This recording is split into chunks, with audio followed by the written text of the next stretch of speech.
General Campos, we were talking earlier about how the United Nations seems to have lost a lot of its relevance, especially when there's a war. The first people to go missing in action is the United Nations, and seems to be the case once again here in West Asia.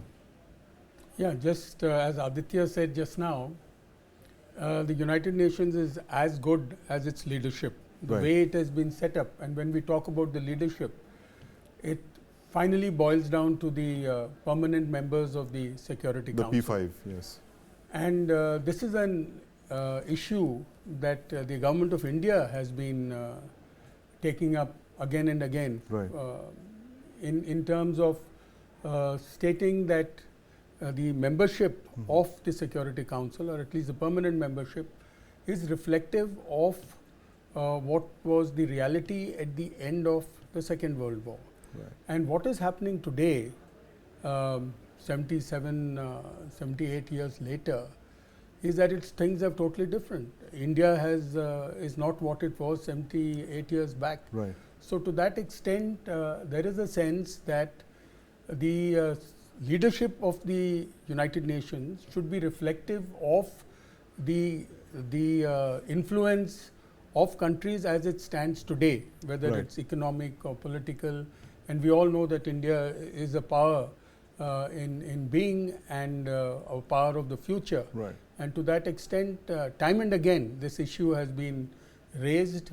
Time and again, hopes have been raised that seriously they are looking at this issue, and it's only a matter of time before India is included in the leadership of the UN, but it hasn't happened. And because it has happened, we continue to see what's like you described, that they are always missing in action. Aditya, you think it's going to change if India gets on to the UN Security Council, the permanent membership, P5? Sandeep, there's a big if, and if you ask me, I don't think it will happen.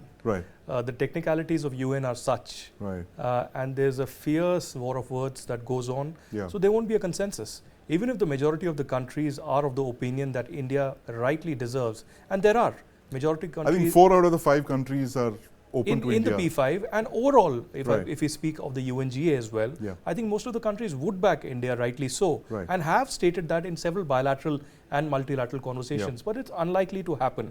What we also see is that on several issues, UN has completely collapsed. We saw during the pandemic as well, there were a lot of questions raised at the WHO as well as the UN. We saw on the issue of India-Pakistan, apart from establishing an UNMOGIB, which is almost useless, monitoring body both in India and Pakistan, doesn't serve any purpose, after more than 70 years.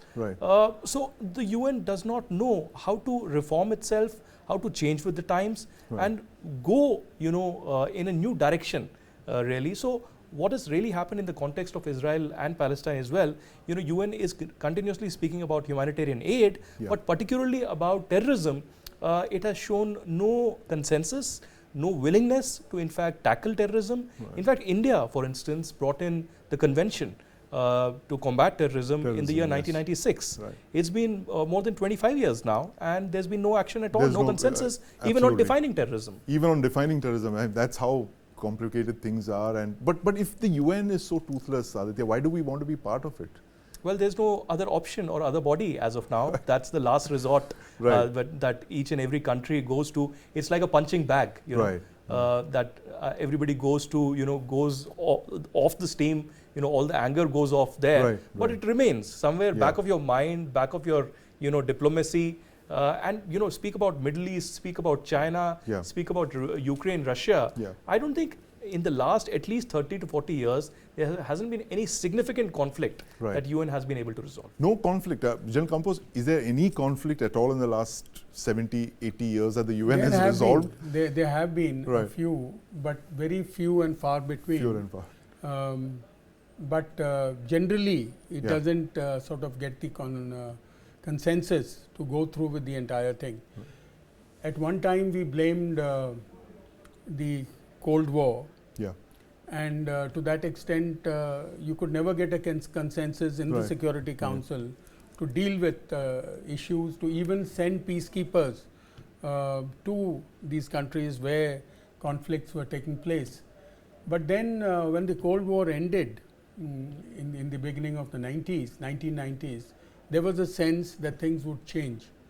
But then on the ground, things really didn't change. And now when we talk of Cold War 2.0, right. Then we are again sort of foreseeing a certain period where things are going to continue as they have been right from the beginning.